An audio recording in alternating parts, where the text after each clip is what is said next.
Okay, got a quick game here. This is another video on the road to 2400.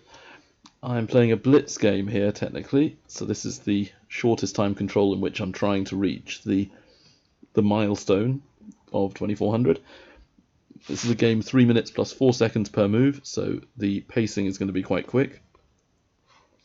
So I may not be able to explain my ideas fully. I might have to go more on instinct than anything else. So into the game. We're playing a Veresov with a d4 opening. I'm playing knight c3 early. It's an attempt to confuse and confound my opponents. They're developing with a very simple plan, just knights and bishops on f6, d7 and e7. So now my bishop might get trapped with Noah's Ark. If I play bishop a4, their pawns jump into b5 and c4. So I'm not quite as stupid as I might sound. So bishop f1, nice safe move. And I won't have a bishop trapped yet. Black is probably going to attack on the queen side. My attempt at counterplay will be on the king side. So e4 is an interesting plan. If they push b4, I might push e5. This is probably a terrible move, but it looks interesting, so let's play it. Again, it's blitz, so blitz games you can guess away with more of this sort of unsound, shall we say, ideas. They've taken me. Okay, I'm taking them. So it'd be funny if they took on b2. I'd take their bishop, and then we'd all take each other a lot. Now, they could take with their pawn on f6, which would win them at least a pawn. But I would then go bishop h6, and suddenly their position would be almost untenable. They haven't done that. They've taken with their knight, which looks like a good move. I'm taking with my pawn to keep material level. Knight e4 was chosen by my opponent. Alright, let's trade. Trading is good. They're going for c3. I'm not terribly concerned about that, because I can break in the centre. I'm attacking them. I'm going to undouble my pawns, either by not having them anymore and just losing all my pawns, or I'm going to disrupt their own coordination. At the moment, the way I evaluate the position is whose king is safer first. Dorfman, in his books Method in Chess, says that's the most important strategic element of king safety. So both kings are safe. Next element is material, who's winning. It's equal, so no one. And next is who would be better if the queens were off. To be honest, I think if the queens were off, then it might still be white because the rooks are connected.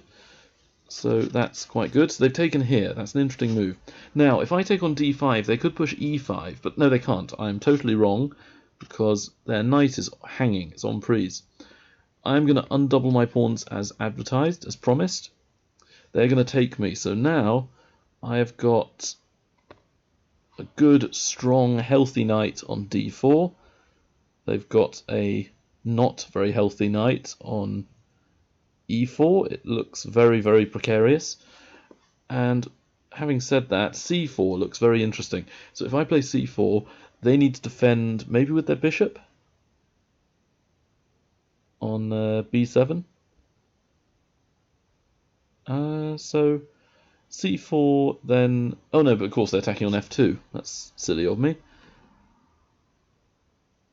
So let's kick back with f3. Just play a simple move, attacking their knight, forcing them back, trying to gain an advantage by displacing their best piece.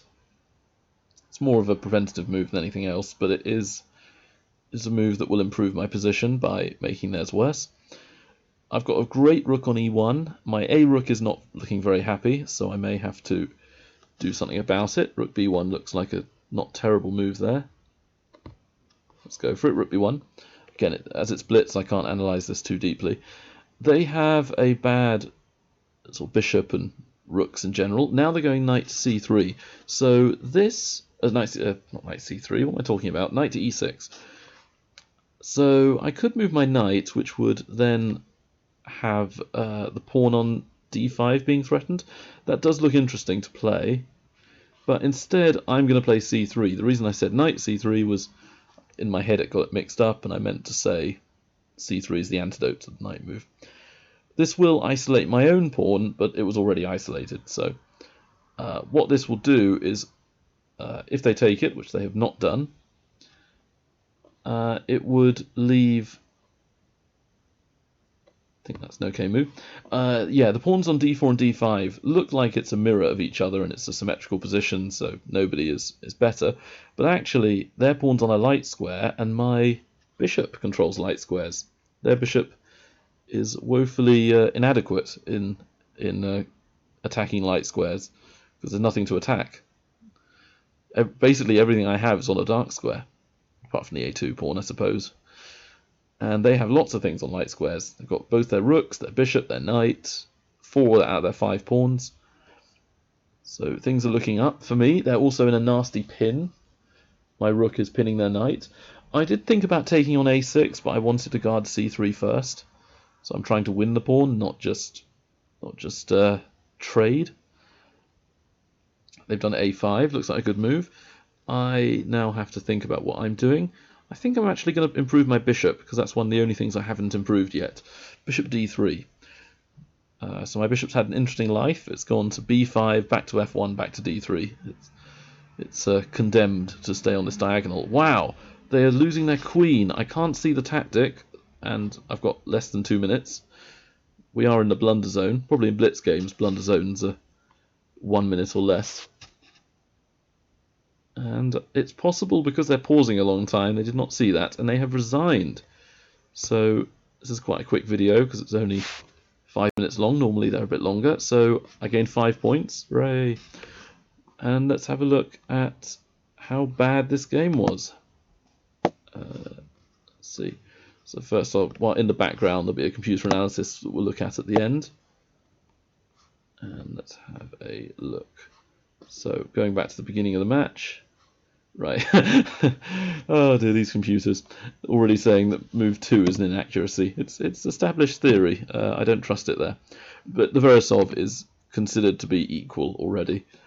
So white doesn't get much advantage if both sides play relatively well. Knight bd7 is a very solid move. It stops any damage to their pawns if I take their knight on f6. Yeah, the first few moves are all pretty well established. I could go into a kind of French Rubinstein with e4. Then when black takes me, I take with the knight. And after bishop e7 from black, I can trade twice on f6, or once on f6, depending on how things go. And then play things like bishop d3 and queen e2 castles. And we're in a French. But I decided e3. Black's general break in the Veresov, or against the Veresov, is to play c5, attacking the queen side. White's is to play e4 at the right moment. So maybe I should have done it going into the French straight away. But I felt like I wanted to, experiment a little bit. It is a blitz game after all. a6, yeah, okay, bishop f1 is a mistake. Apparently I should take the knight. But then again, the computer doesn't have the same attachment to bishop pairs that I do. Bishop f1. I thought also I could maybe play g3, bishop g2 in the future. Yeah, b5 is a good move. Black's, as you can see, already getting lots and lots of space. So my e4 is needed to be played. It's a very thematic move in the Veresov, and if I don't play it now, I may never play it. So b5, yeah, I had to counterattack e5. It's almost like a in the perk opening, or Pirk opening. There's usually a case where black plays b5, b4, and white tries to go e5. And usually if one side can guess in the move with their pawn and the other one can't, the side who got the pawn move in is better, or has better chances. So I had to respond to b5 with e5. The two brothers in arms, 2 pawns charging at the enemy knights. So we had the captures. Yeah, I think the computer for about half a second suggested g takes, then it thought better of it, because the king